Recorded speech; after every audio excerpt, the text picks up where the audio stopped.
When you figure out what you're going to do in college, I think you don't wrap it around what you think a great job would be. I think you probably wrap it around what your skill set happens to be. And my skill set happened to be strong math skills and good communication skills, and so I thought, I'll be an accountant.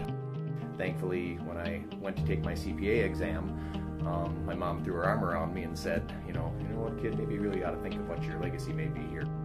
My very first job, my buddy and I worked for a group in the YMCA, and it was called Rent-A-Kid.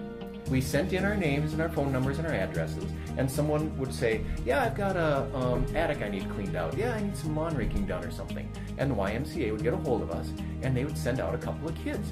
We were 13 and 14 years old, and they were sending us out to all these places. We were making a ton of dough. I started at Cass at one point driving truck, kept plugging away at school full-time while working full-time, so juggling a couple things. I look back at those days and you wonder how you kind of did it all.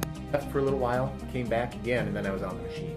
And of course we were all manual at the time. I can still remember those manual payroll sheets and things like that. You know, banging a calculator. It seems like that's all we ever did was bang calculators. After we got out of the doldrums of 2008 and 2009, we started to see some good growth and some good cash flow. We spent a lot of time and a lot of money replacing some machinery and buying some new machinery. Cass Grew is into Swiss machining now, which was a big step for us. We just hired a gentleman. He is our new quality manager and director of continuous improvement. Key hires like that, I think, are important in an organization. The problem within our industry right now is that when we start looking for workers, we start stealing from each other.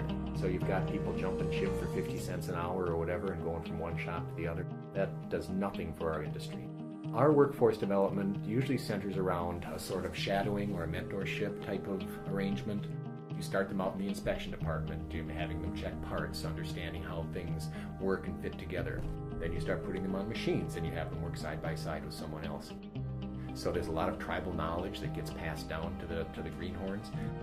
We need to really continue to work with our legislators and with DEED because there's a messaging problem out there. And the messaging problem lies within the students, the parents, the teachers, and the counselors of the school.